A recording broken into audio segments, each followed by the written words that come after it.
के लोगों ने भी देश के करोड़ों देशवासियों के लिए व्यापक जन व देश हित में कभी भी इस पर अपनी पूरी ईमानदारी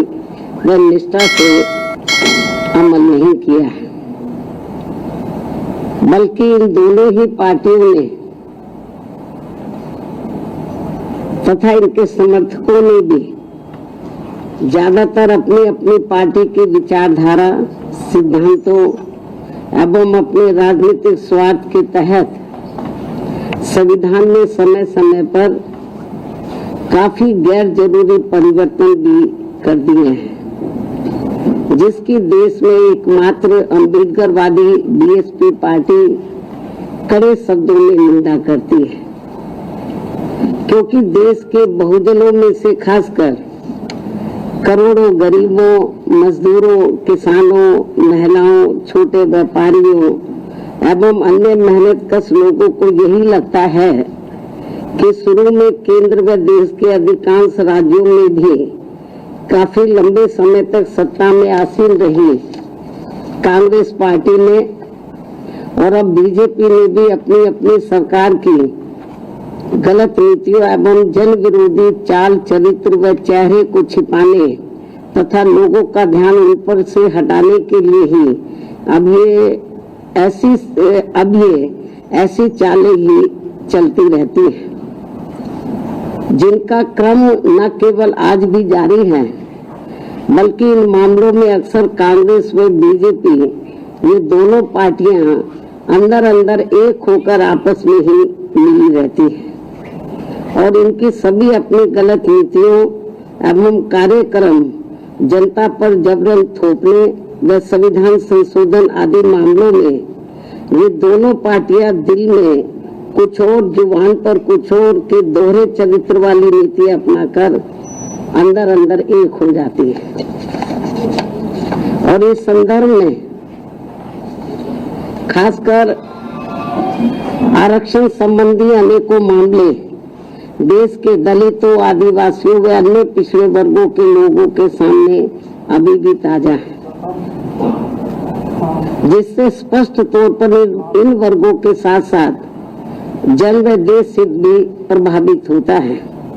और देश की ज्वलंत समस्याएं जनता को दुखी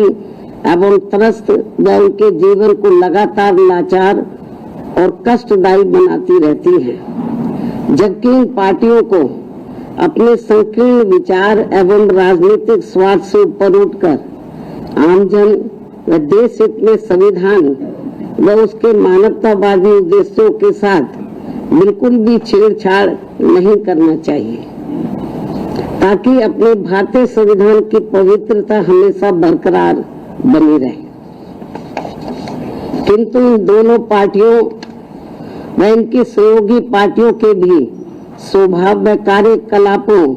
आदि से साफ जाहिर होता है कि ये सभी पार्टियां अंदर अंदर आपस में मिलकर बाबा साहब डॉक्टर भीमराव अम्बेडकर द्वारा निर्मित किए गए समता मूलक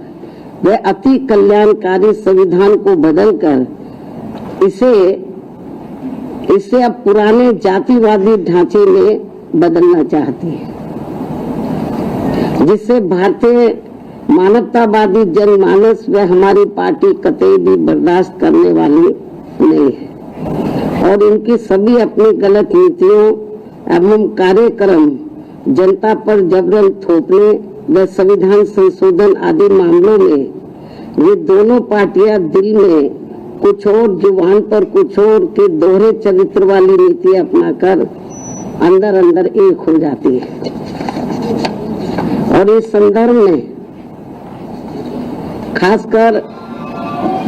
आरक्षण संबंधी अनेकों मामले देश के दलितों, आदिवासियों व अन्य पिछड़े वर्गों के लोगों के सामने अभी भी ताजा है, जिससे स्पष्ट तौर पर इन वर्गों के साथ साथ जन व देश हित भी प्रभावित होता है और देश की ज्वलंत समस्याएं जनता को दुखी एवं त्रस्त व उनके जीवन को लगातार लाचार और कष्टदायी बनाती रहती है, जबकि इन पार्टियों को अपने संकीर्ण विचार एवं राजनीतिक स्वार्थ से ऊपर उठकर आमजन व देश हित में संविधान व उसके मानवतावादी उद्देश्यों के साथ बिल्कुल भी छेड़छाड़ नहीं करना चाहिए, ताकि अपने भारतीय संविधान की पवित्रता हमेशा बरकरार बनी रहे। किंतु इन दोनों पार्टियों व इनकी सहयोगी पार्टियों के भी स्वभाव व कार्यकलापों आदि से साफ जाहिर होता है कि ये सभी पार्टियां अंदर अंदर आपस में मिलकर बाबा साहब डॉक्टर भीमराव अम्बेडकर द्वारा निर्मित किए गए समता मूलक व अति कल्याणकारी संविधान को बदलकर इसे अब पुराने जातिवादी ढांचे में बदलना चाहती है, जिससे भारतीय मानवतावादी जनमानस व हमारी पार्टी कतई भी बर्दाश्त करने वाली नहीं है। वैसे भी भारतीय संविधान व उसकी उद्देशिका में जिन भी शब्दों का इस्तेमाल किया गया है वे देश की आत्मा को तृप्त करती हैं और जिन्हें काफी सूझबूझ, लंबे व गहरे सोच विचार के बाद ही देश में लागू किया गया है। और अब उनके साथ किसी भी प्रकार का कोई और छेड़छाड़ करना ठीक नहीं है, बल्कि ये घोर अनुचित होगा। बीएसपी की ये इन पार्टियों को सलाह भी है, किंतु ये अति दुखद है कि देश को भारतीय संविधान के मामले में बार बार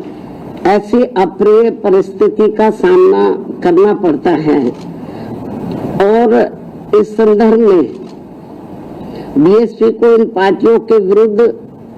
ऐसा लगता है कि अब हमें भी अपनी आवाज देश भर में जरूर उठानी पड़ेगी, बशर्ते यदि इन्होंने अपने संविधान विरोधी चेहरे को जल्दी नहीं बदला। यदि ऐसे इनका सिलसिला चलता रहा तो फिर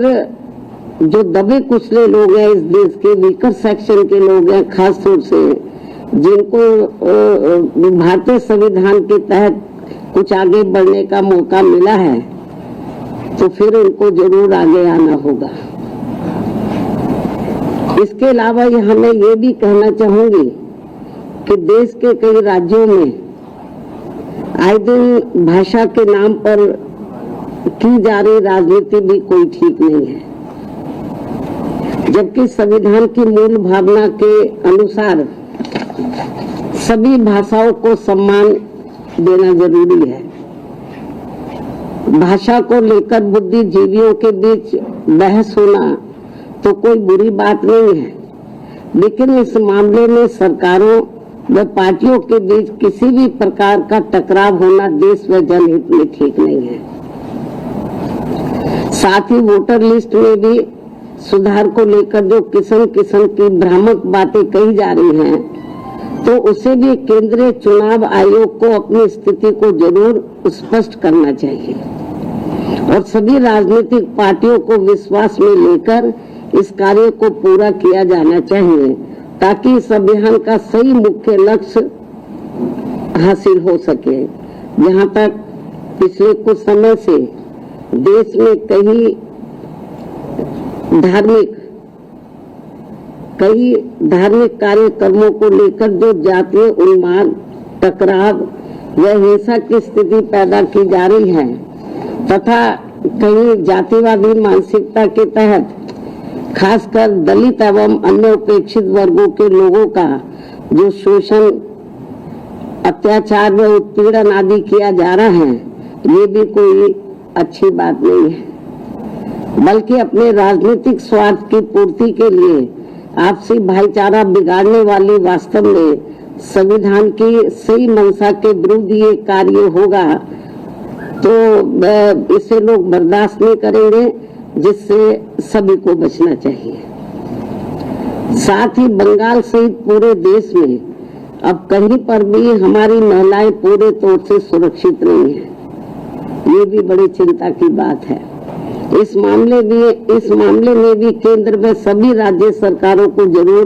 ध्यान देना चाहिए। इसके साथ साथ देश में बीच बीच में हो रही आतंकवादी गतिविधियों को भी रोकने के लिए केंद्र सरकार को हमेशा सजग व पूरी तैयारी के साथ रहना चाहिए, ताकि अब आगे कोई भी आतंकवादी संगठन अपने किसी भी मकसद में कामयाब न हो सके। इसके अलावा इस समय पूरी दुनिया में जो कुछ चल रहा है तो उस पर भी केंद्र सरकार को अपनी पैनी नजर रखनी चाहिए और इस मामले में कोई भी फैसला लेने से पहले यदि केंद्र की सरकार विपक्ष को भी गुड फेथ में ले लेती है तो ये बेहतर होगा। इन्हीं जरूरी खास मुद्दों के साथ ही अब मैं अपनी पार्टी की गतिविधियों के बारे में भी ये कहना चाहूंगी कि इस वर्ष सन 2025 के शुरू होते ही हमारी पार्टी ने पूरे देश में पार्टी संगठन की समीक्षा करने के साथ साथ इस दौरान सभी स्तर की कमेटियों के गठन करने की तरफ भी विशेष ध्यान दिया है। और इस संबंध में मैंने इस वर्ष 29 जनवरी को दिल्ली पार्टी केंद्र कार्यालय में और 2 मार्च को लखनऊ पार्टी प्रदेश कार्यालय में तथा पिछले महीने दिनांक 18 मई को पुणे दिल्ली में पार्टी की ऑल इंडिया की बैठक बुलाई थी, जिसमें उन्हें जरूरी दिशा निर्देश भी दिए गए, जिसकी काफी कुछ जानकारी मीडिया बंधुओं को भी मेरे ट्वीट पर प्रेस नोट आदि के जरिए मिलती रही है, जिन्हें मैं यहाँ फिर से दोहराना नहीं चाहती हूँ। इतना ही नहीं बल्कि इस मामले में यूपी व उत्तराखंड स्टेट की तथा अन्य राज्यों की भी बीच बीच में दिल्ली व लखनऊ में भी अलग अलग से मेरी बैठकें होती रही हैं। और वैसे भी ये सिलसिला तब तक चलता रहेगा जब तक पूरे देश में पार्टी का हर स्तर का संगठन सही से बनकर तैयार नहीं हो जाता है। इसके बाद फिर देश के सभी राज्यों में समय समय पर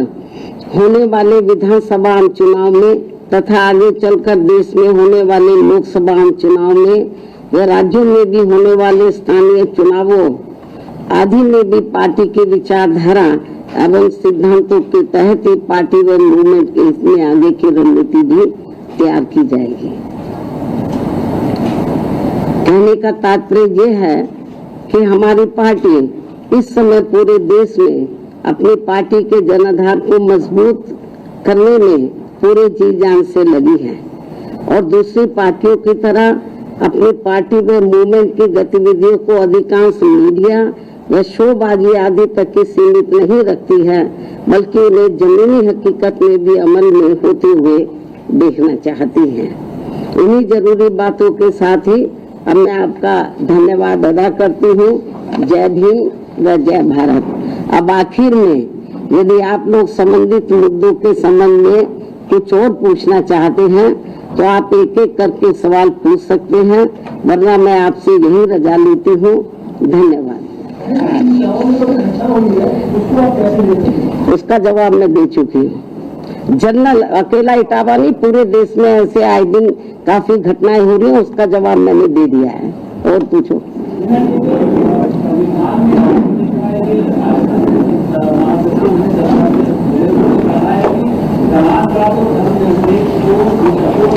इस संबंध में मैंने ये कहा है कि भारतीय संविधान की जो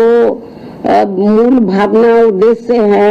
जो भी कुछ प्रस्तावना में जो भी कुछ अंकित किया गया है, दर्शाया गया है, उसको ध्यान में उसके साथ कोई छेड़छाड़ नहीं होना चाहिए। अब आरएसएस के लोग क्या कहते हैं, बीजेपी वाले लोग क्या कहते हैं, कांग्रेस के लोग क्या कहते हैं, मुझे उसके बारे में कुछ नहीं कहना, लेकिन भारतीय संविधान के साथ यदि किसी भी प्रकार का किसी छेड़छाड़ किया जाएगा भारतीय संविधान के उद्देश्यों के साथ, तो हमारी पार्टी चुप नहीं बैठेगी। हमारी पार्टी इसके विरोध में मैदान में जरूर सड़कों पर उतरेगी। अभी हम सब इनके ऊपर पैनी नजर रखे हुए हैं।